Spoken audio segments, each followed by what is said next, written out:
and welcome to my latest video. The last one was the cat photo app. Now we're going to learn the basic CSS building a cafe menu. So the first thing we do is we start coding. So mine is freecodecamp.org. Right, here we go.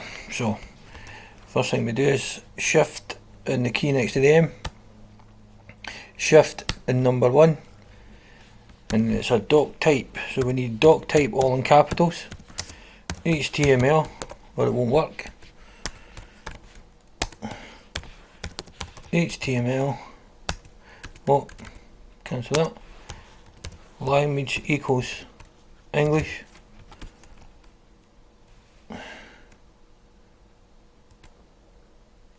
and a closing HTML.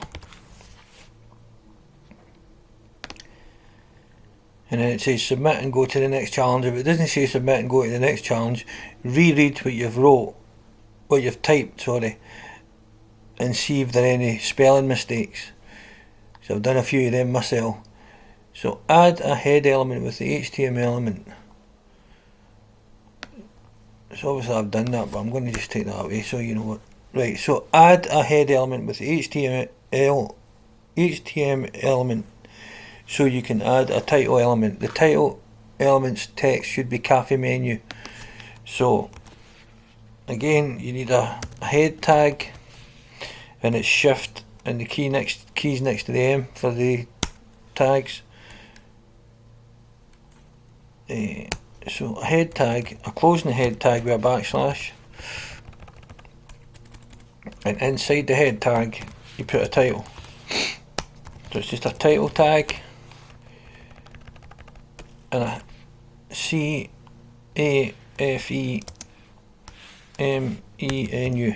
cafe menu. And if I've done that right, it should say submit and go to the next step. If I've done it wrong, it'll come up an error. If you've got an error, reread it. The title is one of the several elements that provide extra information not visible on the web page, but it's useful for search engines or how the page gets displayed. Inside the head element, nest a meta element with an attribute named charset set to UTF-8 to tell the browser how to encode characters for the page. Remember, the meta elements are void elements and require no ending tag. So meta charset equals inverted commas, so it's shifting number 2 or shifting the one next to the L, I think it is. It depends on your keyboard, how your keyboard's been set up.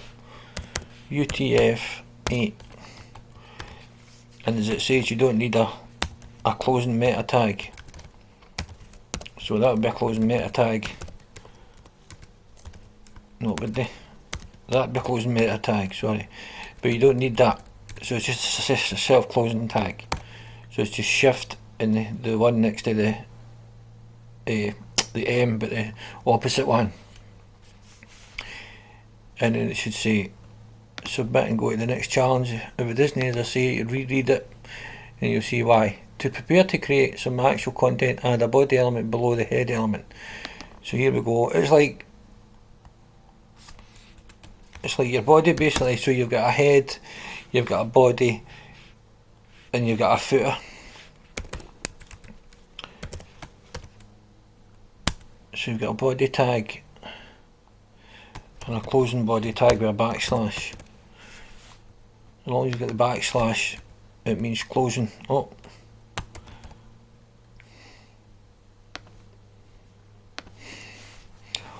Submit and go to the next challenge. It's time to add some menu content. Add a main element within the existing body element. It will eventually contain pricing information about coffee and desserts offered by the cafe. So again, inside there we need a main tag and a closing main tag with a backslash.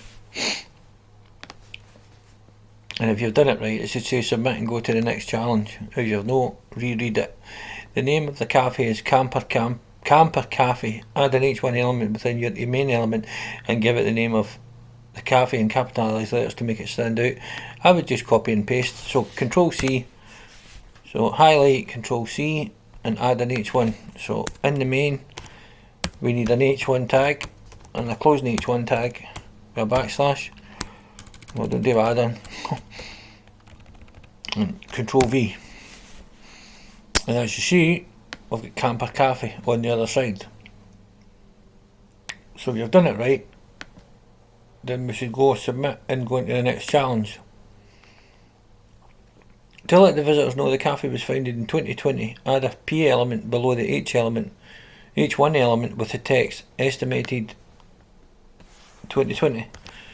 So a paragraph is a P, backslash for the closing P, and just Control V again. So highlight, Control C, and then Control V.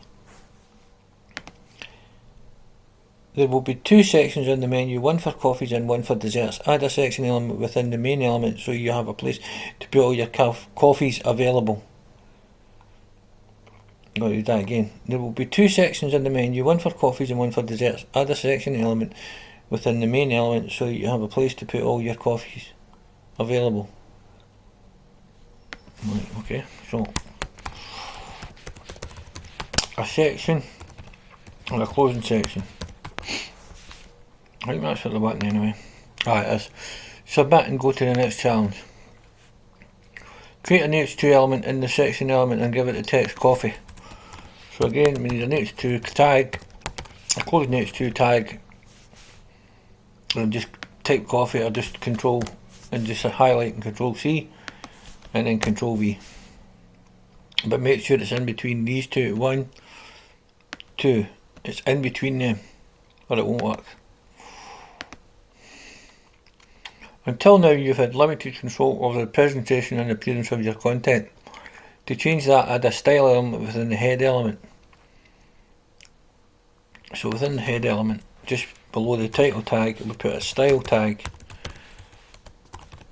And in here we're going to use CSS, which is style cascading style sheets, which like you can do the background, you can do it pink, blue, purple, whatever colour you want, but it needs to be in the style tags, or you can use an external CSS, but we'll get to that.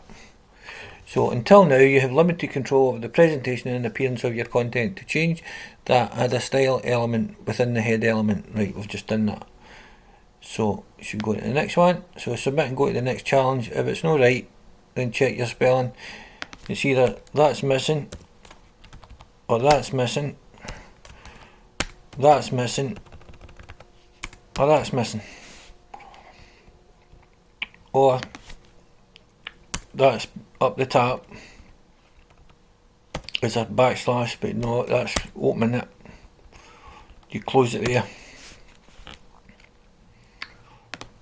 and you go to submit and go to the next challenge. You can add style to an element by specifying it in the style element and setting a property for it like this. So this is CSS, so basically it would be body there, it would be a parentheses or brackets, whatever you want to call them. People call them parentheses, people call them brackets, I call them parentheses. So it would be body for the element, parentheses, and then colour, and whatever colour you want to make it, blue, black, purple, whatever. So centre the content of the H1 element by setting on a text align. So in this context you'll use H1 as the element, brackets are parentheses, and then text align colon CENTER, and then you'll see the H1 element has went to the centre of the page. So if you've done that right, then move on. Sometimes you can misspell it, so don't do that or it'll no work. Need an A there. It's easy done. So you've only got the style tag, the closing style tag, the H1 element, the parentheses or brackets, whatever you want to call them, and text align, which is the property, and the value will be centre. And don't forget your semicolon.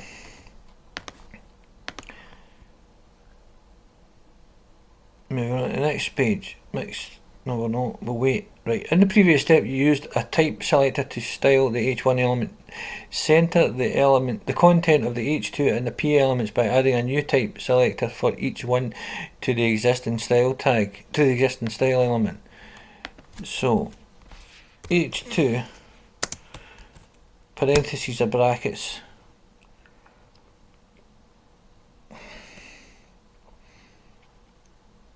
And then again, text, align, colon, center, semicolon. And again, a P, parentheses or brackets, text, align, center, semicolon. Oh no, I will, semicolon, and then move that down. Submit and go to the next challenge. As I say, just make sure your spelling's right. And you've got one of them, and you've got one of them at the top, and one of them at the bottom. One of them at the top, one of them at the bottom. Sorry, one of them at the bottom, one of them at the top. One at the bottom, one at the top. So what it is, it's an opening parentheses or bracket and a closing parentheses. So submit and go to the next challenge. You now have 3 type selectors with the same styling. You can add the same group of styles to many elements by creating a list of selectors. Each selector is separated with commas like this. So you'll have in your case we'll have a H1, comma, H2, comma, and a P. And then, so delete the 3 existing type selectors and replace them with one selector that centers the text for H1, H2, and P elements.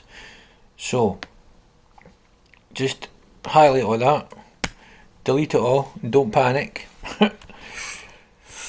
Now, so it's H1, comma, H2, comma, P, space P, parentheses or brackets, and then just again, it's text, align, center, move that down, go back up, and put your semicolon in just after center.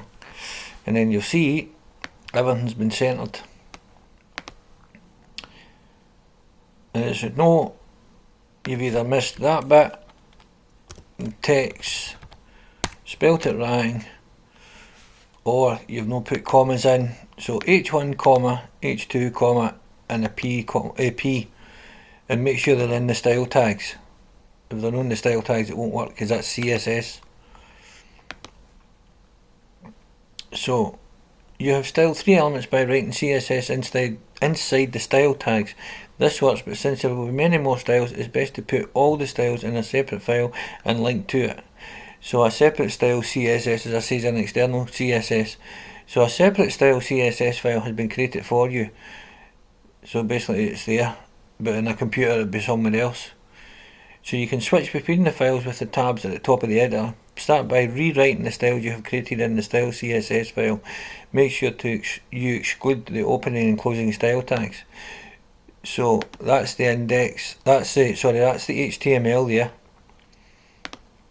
And now we're going to write the CSS. So again, it's H1, comma, H2, comma, P, parentheses or brackets, text, align, center. This time we're not in the style tags, this time we're using the external styles CSS.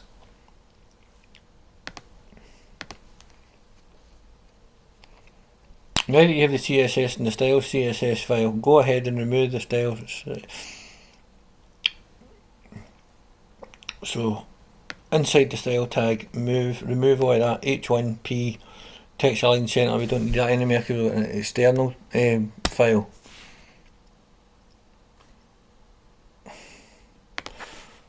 No, surely your code doesn't keep trying. You should not have any style tags in your code. So don't do add in, highlight the whole lot, take the style tags out and all. Congratulations, your code passes. Submit your code to continue. You are a wizard, Harry.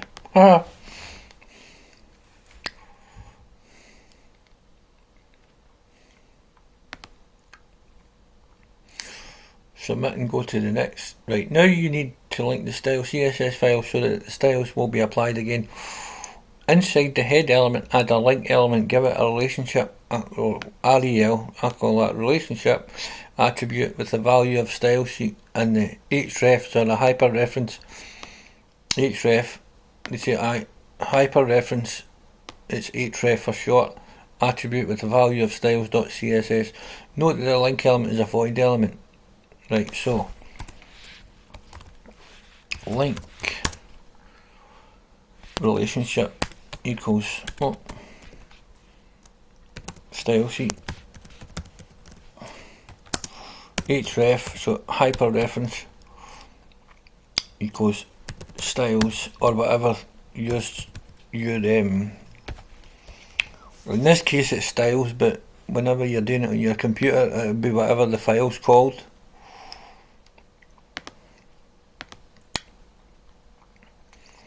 For the styling of the page to look similar on a mobile as it does on a desktop or laptop, you need to have a meta element with a special content attribute. Add the following with the head element. So just highlight, Control C, put it, just what I'm doing, and then put it below the link. And move your cursor there so you can see it better and drag it along.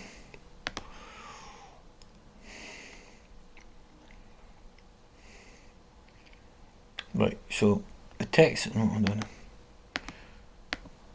right, so the text is centered again, so the link to the seat, in case you're wondering what I've done there, I clicked that, and I clicked that, then I clicked that, but I'm trying to get the CSS up on its own. So the text is centered again, so the link to the CSS file is working.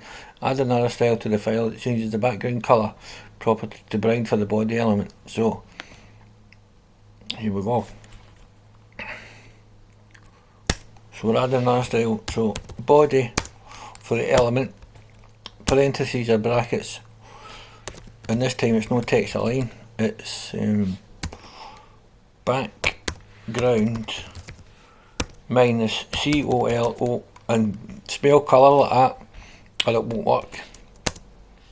Colour needs to be spelled like that, COLOR. It can't be spelled like that or it won't work. So OR. So background colour, colon, and then just put brown, semicolon, and as you'll see it's changed to brown. And if you've done anything wrong, it's either your spelling's no background or colour, or you've not got a body, or you've not got parentheses or brackets. So it's body, parentheses, background colour with a minus and brown. And move on to the next challenge. Wait a fortnight till the computer moves out enough. That brown background makes it hard to read the text. Change the body element's background colour to burlywood. So just take the down to the B and then put BURLYWOOD. It's all different. They're all different colours. You just need to Google it to get different colours. So it has some colour, but you're still being able. You are still.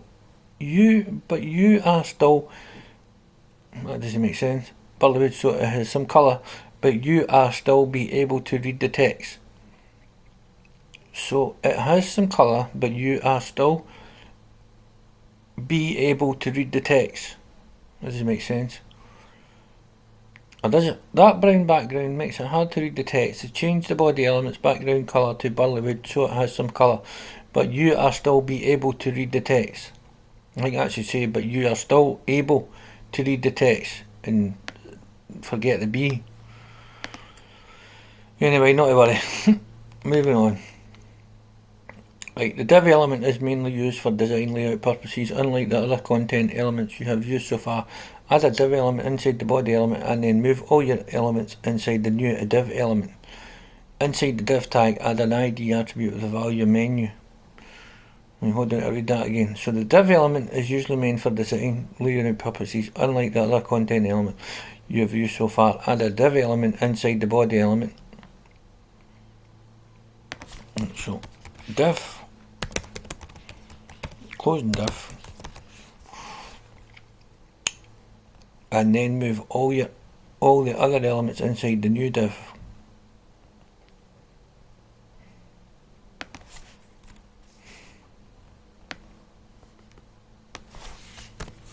Control C,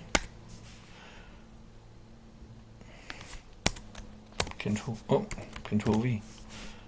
I think that's what it wants. Inside your opening div tag, add an ID equals menu. Right, so I'll do that again because. Right, so again, the div element is mainly used for design layout purposes, unlike the other content elements you have used so far. Add a div element inside the body element and then move all other elements inside the new div. Right, so don't do that. Don't do what I done the first time. Just put a div there.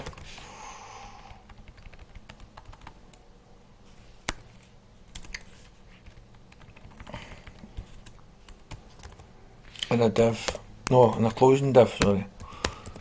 Here. And then make sure you get ID equals menu. And then submit. The way I done it the first time, you don't need to do that. But that's the way it tells you to do it. What you need to do is put div there, and then a closing div, and then add in to the first div ID equals menu. Okay, thanks very much for watching my latest video. If you get stuck, just leave a comment and I'll see if I can help you. Okay, thanks very much for watching my latest video. Bye now.